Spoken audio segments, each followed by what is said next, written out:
Morning student, आज हम सीखेंगे लेजर का ग्रुप क्या है। पहले जानेंगे लेजर क्या है, फिर उसके बाद सीखेंगे हर लेजर का ग्रुप क्या होता है। मतलब जो भी लेजर हम लोग बिठाएंगे या टैली में जब हम लोग काम करेंगे, जो भी लेजर हम लोग बनाएंगे उसका ग्रुप क्या देना होगा, क्योंकि ग्रुप मेन होता है टैली में। ठीक है ना। तो मैंने यहाँ पर सारा ग्रुप मैंने लिख दिया है पहले से। ठीक है। अब कौन सा लेजर का कौन सा ग्रुप होगा वो बताएंगे। तो पहले तो लेजर जान लेते कि लेजर क्या है। तो जैसे कि इससे पहले हम लोगों ने सीखा था, जर्नल सीखा था, जर्नल एंट्री।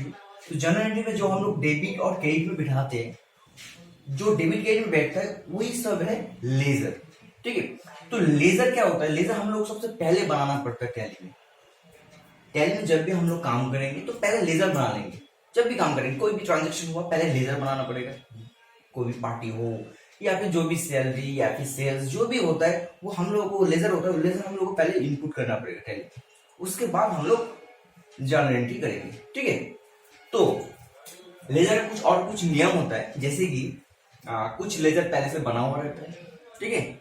जैसे कैश प्रॉफिट एंड लॉस, मैं यहां पर लिख देता हूं cash and PL account, short में पीएल अकाउंट मतलब प्रॉफिट एंड लॉस। तो कैश प्रॉफिट एंड लॉस पहले से लेजर बना हुआ रहता है टैली में। तो ये दो लेजर हम लोग कभी भी नहीं बनाएंगे। ये दो लेजर छोड़ के बाकी सब लेजर बनाएंगे, वो भी एक एक करके। मतलब एक से ज्यादा कभी लेजर नहीं बनता है। कोई भी लेजर डुप्लीकेट नहीं होना चाहिए। एक बार बना दिया तो दोबारा नहीं बनाएंगे। बस अगर याद नहीं रहता तो देख लेंगे, वहां पर डिस्प्ले रहता है, डिस्प्ले में जाकर हम लोग देख लेंगे कि हम लोगों ने पहले से बनाया है कि नहीं बनाया। ठीक है। नहीं बनाया तो बनाएंगे, अगर बना लिया तो बस उसी से हो जाएगा काम। ठीक है ना, कोई टेंशन की बात नहीं। अच्छा, अभी आते हैं। जैसे मैंने सबसे पहले लिखा था कैपिटल अकाउंट, एक लेजर का ग्रुप है। अभी इस ग्रुप के अंडर में कौन सा लेजर होगा या फिर कौन सा लेजर में ये ग्रुप हम लोग बिठा सकते हैं। खुद कैपिटल, जो हम लोग बिजनेस स्टार्ट के टाइम पे जो कैपिटल लिखते हैं बिजनेस स्टार्ट में, तो कैपिटल का ग्रुप भी कैपिटल होता है। ड्राइंग भी मैंने बताया था। तो ड्राइंग जो होता है पर्सनल यूज के लिए हम लोग ड्राइंग यूज करते हैं। तो ड्राइंग जो है, ड्राइंग का ग्रुप भी हम लोग कैपिटल बिठाएंगे। अगर कोई भी शेयर लेके बिजनेस स्टार्ट करे, ऐसे मान लेते हैं कोई प्रेफरेंस शेयर, कोई भी इक्विटी शेयर लेके बिजनेस स्टार्ट कर रहा हो, तो उस शेयर का ग्रुप भी हम लोगों को कैपिटल ही देना है। ठीक है।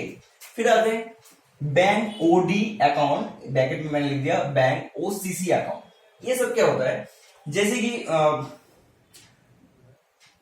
मान लेते हैं कि कोई भी जैसे कि हम लोग गाड़ी वगैरह खरीदते हैं, ऐसे एग्जांपल मान लेते हैं कोई एक बाइक खरीदा, तो बाइक खरीदने के टाइम पे जैसे कि हम लोगों ने क्रेडिट में बाइक खरीदते, तो क्रेडिट में जब हम लोग बाइक खरीदते, मतलब लोन में जब बाइक खरीदते, तो वहां पर हम लोग देखते हैं कि जो हम लोग का कागज आता है, ब्लू बुक आता है, उसमें देखते हैं कि लिखा है हाइपोथिकेशन, मतलब एक टाइप का लोन लेके गाड़ी खरीदा गया है।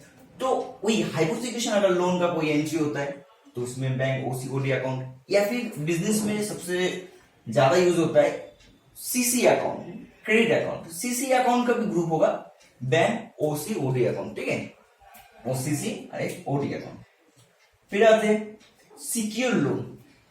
तो बिजनेस करते टाइम पे कभी हम लोग लोन भी लेते हैं या फिर बाद में भी लोन लेते हैं। अगर लोन ले रहा हो तो लोन लेने के टाइम पे कोई भी बैंक या फिर कोई भी ऐसा कंपनी से लोन ले रहा हो जहां पर मुझे सिक्योरिटी के तौर पे कुछ जमा करना पड़ रहा है, तो सिक्योरिटी के तौर पे कुछ जमा करने के बाद अगर लोन मिलता है तो हो जाएगा सिक्योर लोन। जैसे एग्जांपल मान लीजिए कोई भी बैंक है, ऐसा मान लीजिए सेंट्रल बैंक से मैंने लोन लिया, तो सेंट्रल बैंक लोन अकाउंट और मैंने यहाँ पर ग्रुप दे दिया सिक्योर लोन। एसबीआई से एसबीआई लोन अकाउंट ग्रुप दे दिया सिक्योर लोन, क्योंकि बैंक से लोन लेते हैं तो सिक्योरिटी तो देना पड़ेगा पहले। फिर आते हैं अनसिक्योर लोन, जिसमें सिक्योरिटी नहीं लगता है। अभी बोलोगे सिक्योरिटी क्यों नहीं लगता, किसमें नहीं लगता है? ऐसे जैसे कि आप किसी से मैंने पैसा लिया, जैसे कि आप मेरे फ्रेंड से लिया या फिर कोई रिश्तेदार से लिया कुछ दिनों के लिए, ऐसे कुछ, तो लोन ही होगा। तो उस टाइप का लोन का ग्रुप होगा अनसिक्योर लोन। तो मुझे फ्रेंड से लिया तो मैं लिखूंगा सपोज राम, तो राम अकाउंट या फिर राम लोन अकाउंट और ग्रुप दे दिया मैंने अनसिक्योर लोन। ठीक है। फिर आते हैं करंट लायबिलिटी। कुछ अगर लायबिलिटी रहता है, जैसे कि इलेक्ट्रिसिटी बिल, टेलीफोन बिल, जब हम लोग रिसीव करते साथ साथ तो पे नहीं करते ना, जो रिसीव किया अभी पे नहीं किया तो उसका एंट्री तो होगा ना मेमोरेंडम में। जब उसका एंट्री होगा तो इलेक्ट्रिसिटी बिल, टेलीफोन बिल के अगेंस्ट में जो हम लोग बिठाएंगे बिल्स पेएबल, तो बिल्स पेएबल का ग्रुप भी करंट लायबिलिटी दे सकते हैं। अच्छा, उसके बाद आते हैं duties and taxes. Duties and taxes, जितना भी टैक्स रहता है सारा टैक्स का ग्रुप होगा ड्यूटीज एंड टैक्सेस। बस क्लियर, सिर्फ एक बात याद रखना होगा कि जो इनकम टैक्स होता है, इनकम टैक्स छोड़ के बाकी सारा टैक्स का ग्रुप होगा ड्यूटीज एंड टैक्सेस। एग्जांपल जैसे कि वैट, जीएसटी, चाहे जो भी GST, CGST, SGST, IGST, UTGST या टीडीएस, सारा मतलब ड्यूटीज एंड टैक्सेस में आएगा। प्रोविजन का ग्रुप होगा, प्रोविजन जितना भी प्रोविजन टाइप का होगा लेजर सबका ग्रुप होगा प्रोविजन, जैसे कि provision for depreciation, sorry provision for bad debt है। मगर प्रोविजन फॉर डेप्रिसिएशन इसलिए नहीं होगा क्योंकि उसका ग्रुप होता है फिक्स एसेट्स, ठीक है ना, इसलिए मैंने पहले बताया, सॉरी डेप्रिसिएशन मैंने बता दिया था, ठीक है। अच्छा अब सन्ड्री क्रेडिटर होता है डीलर का ग्रुप, डीलर बोल सकते हैं, सप्लायर बोल सकते हैं, मतलब जिससे हम लोग सामान खरीदते हैं। कोई तो पार्टी रहेगा जिससे हम लोग सामान खरीदेंगे, जिस पार्टी से सामान खरीद रहा हूँ, सपोज एबीसी कंपनी से मैं सामान खरीद रहा हूँ, जो सामान मैं आगे में जाके बेचूंगा, तो जिस पार्टी से मैं सामान खरीद रहा हूँ उस पार्टी का ग्रुप देना होगा मुझे सन्ड्री डेटर। जैसे कि एबीसी कंपनी से मैंने खरीदा तो एबीसी कंपनी अकाउंट दिया, उसका ग्रुप मैं सेट करूंगा किसमें, सन्ड्री क्रेडिटर में।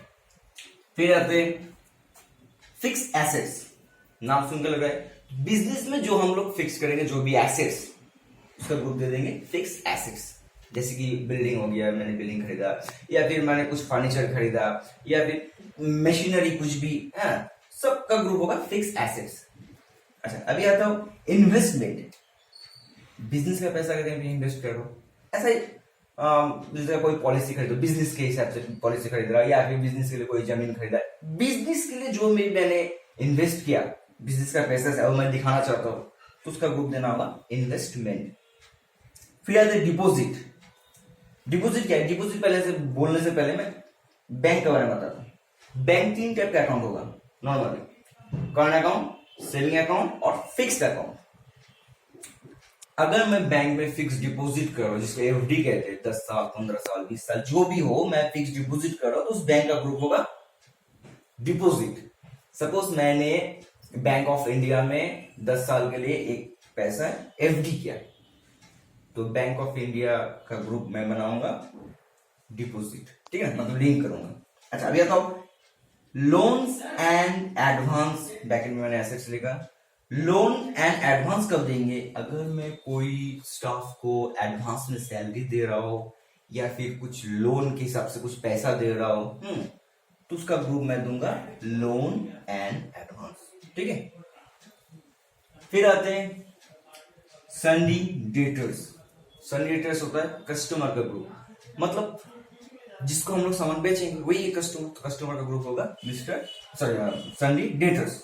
जैसे कि मान लो कोई भी पार्टी को, सपोज मिस्टर एक्स को मैं कुछ सामान बेच रहा हूं, तो मिस्टर एक्स का ग्रुप हो जाएगा सन्डी डेटर्स, ठीक है। कैश इन हैंड, कैश का ग्रुप होता है कैश इन हैंड। जैसे मैंने पहले बताया था, कैश प्रॉफिट और लॉस, ये 2 लेजर पहले से बना हुआ रहता है, मतलब ये 2 लेजर मुझे नहीं बनाना है, कैश तो नहीं बनाना है, कैश तो बना हुआ रहता है, मगर फिर भी तो जानना तो होगा ना कौन सा लेजर का ग्रुप क्या होता है। तो कैश का ग्रुप होगा कैश इन हैंड, ठीक है। फिर आते हैं बैंक अकाउंट। जैसे मैंने बताया कि फिक्स डिपॉजिट अगर करता हो तो उस बैंक का ग्रुप होगा डिपॉजिट। बाकी रह गया करेंट और सेविंग। करेंट और सेविंग दोनों बैंक का ग्रुप हो जाएगा बैंक अकाउंट। करेंट अकाउंट भी खोलता हो तब भी, सेविंग अकाउंट खोलता हो तब भी। सपोज सेंट्रल बैंक में मैंने करेंट अकाउंट या सेविंग अकाउंट खोला, तो सेंट्रल बैंक का ग्रुप हो जाएगा बैंक अकाउंट, ठीक है। फिर आता हूं सेल्स अकाउंट। सेल्स का ग्रुप होगा सेल्स अकाउंट। जितना भी सेल्स करेंगे, मतलब जो गुड्स जिसका हम लोग ट्रांजेक्शन करेंगे, जब हम लोग सेल करेंगे तो उसमें सेल्स लेजर बैठाना पड़ेगा, तो सेल्स लेजर का ग्रुप हो जाएगा सेल्स अकाउंट, ठीक है ना। कोई फिक्स एसेट वगैरह नहीं है, सिर्फ फिक्स अगर सेल करते तो नहीं।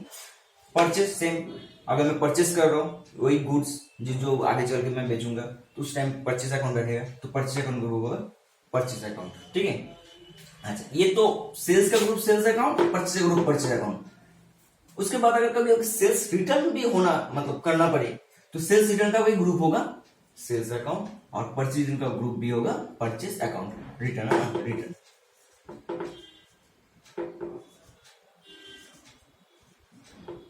तो सेल्स का ग्रुप भी सेल्स अकाउंट, सेल्स रिटर्न का ग्रुप भी सेल्स अकाउंट, और परचेज का भी ग्रुप परचेज अकाउंट, और परचेज रिटर्न का ग्रुप भी परचेज अकाउंट। अभी आता डायरेक्ट इनकम। बिजनेस में कुछ इनकम भी होगा।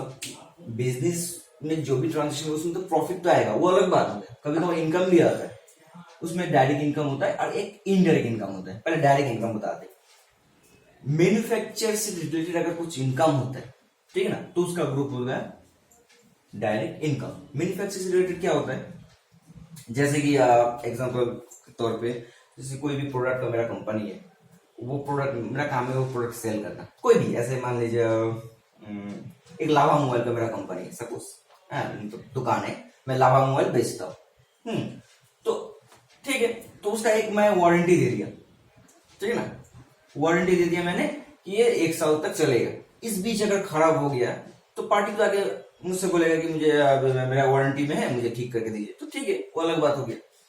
सपोज वारंटी खत्म हो गया है, पार्टी कभी कभी ऐसा होता है कि मुझे तो कंपनी में ही ठीक करना है, होता है ना, तो वो पार्टी आके बोल रहा है कि देखिए सर जी मेरा मोबाइल खराब हो गया, तो मैं देख रहा हूँ कि कागज है आपका, तो वारंटी खत्म हो गया। तो बोला ठीक है, मैं पैसा पे करूंगा, उसमें कोई बात नहीं, मगर मुझे कंपनी में ठीक करना है, ठीक है। तो मैंने कंपनी में मैंने वो जो मोबाइल है मैं ठीक करके दिया। तो मेरा तो काम नहीं है ना कि मोबाइल ठीक करना, मेरा काम है मोबाइल बेचना।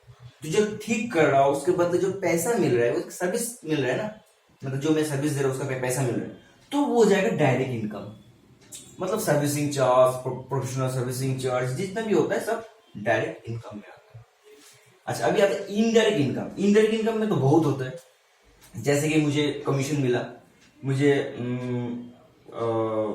कमीशन हो गया, डिस्काउंट हो गया, मतलब जितना भी इनडायरेक्टली, मतलब ऑफिशियली, इनडायरेक्टली मतलब ऑफिशियली, मतलब मैन्युफैक्चर से रिलेटेड नहीं है, इनडायरेक्टली, उसको कहते हैं इनडायरेक्ट इनकम। और भी जैसे कि बैंक में मैंने कुछ, बैंक में तो मेरा पैसा रहेगा तो कुछ तो इंटरेस्ट मिलेगा, सेविंग अगर रखता हूँ, सेविंग में पैसे रखता हूँ तो कुछ तो इंटरेस्ट मिलेगा, तो जो इंटरेस्ट मिलता है वो भी इनडायरेक्ट इनकम में आएगा, ठीक है ना, जितना भी इनकम होगा ऑफिस, मतलब ऑफिशियल। फिर आते direct expenses. Direct expenses, direct तो मैंने बता दिया जो मैन्युफैक्चर से रिलेटेड होता है, तो मैन्युफैक्चर से रिलेटेड अगर कुछ खर्चा होता है तो उसका ग्रुप दे देंगे हम लोग डायरेक्ट एक्सपेंसेस। जैसे कि एग्जांपल के तौर पर देखते हैं, मैन्युफैक्चर, सपोज मेरा जो कंपनी है, मैं मैन्युफैक्चर भी कर रहा हूँ, मैन्युफैक्चर के दौरान मेरा क्या क्या खर्चा होगा, लोडिंग चार्ज, अनलोडिंग चार्ज, मतलब कच्चा माल कहीं से लोड किया, फिर मेरा जो भी फैक्ट्री है वहां पर अनलोड किया, फिर फ्यूल, वेजेस जो होता है वो मजदूरी तो मतलब डायरेक्ट में होता है, क्योंकि वो तो लेबर वहां पर काम करता है, कहाँ पर, जहां पर मैन्युफैक्चरिंग होता है। ऑफिस जो करता है वो लोगों को हम लोग सैलरी देते हैं, ठीक है ना, जो भी हो। तो वेजेस हो गया, फ्यूल हो गया, जो भी जितना भी है, इलेक्ट्रिसिटी से अगर चला, इलेक्ट्रिसिटी बिल सब डायरेक्ट में आएगा। अगर ऑफिशियली अगर होता है तो अलग हो गया इलेक्ट्रिसिटी बिल, ठीक है ना। फिर आते इनडायरेक्ट एक्सपेंसेस, जैसे मैंने बताया ऑफिशियली होने से इनडायरेक्ट एक्सपेंसेस, तो वही है, इलेक्ट्रिसिटी बिल अगर यहाँ पर यूज हो रहा है मैन्युफैक्चरिंग के दौरान तो डायरेक्ट एक्सपेंसेस होगा, और अगर ऑफिशियली हो रहा है तो इनडायरेक्ट एक्सपेंसेस होगा। इनडायरेक्ट एक्सपेंसेस बहुत होता है, बहुत, जैसे कि कुछ मैं बता देता हूँ, जैसे सैलरी हो गया, ऑफिस मेंटेनेंस का जो भी खर्चा वगैरह होगा, ऑफिस मेंटेनेंस चार्ज, फिर कमीशन दे रहा हूँ, डिस्काउंट दे रहा हूँ, बहुत होता है। डेप्रिसिएशन भी होगा इनडायरेक्ट एक्सपेंसेस में, है, जितना भी है सब इनडायरेक्ट एक्सपेंसेस में आएगा। तो अभी क्लियर हो गया सारा, ओके।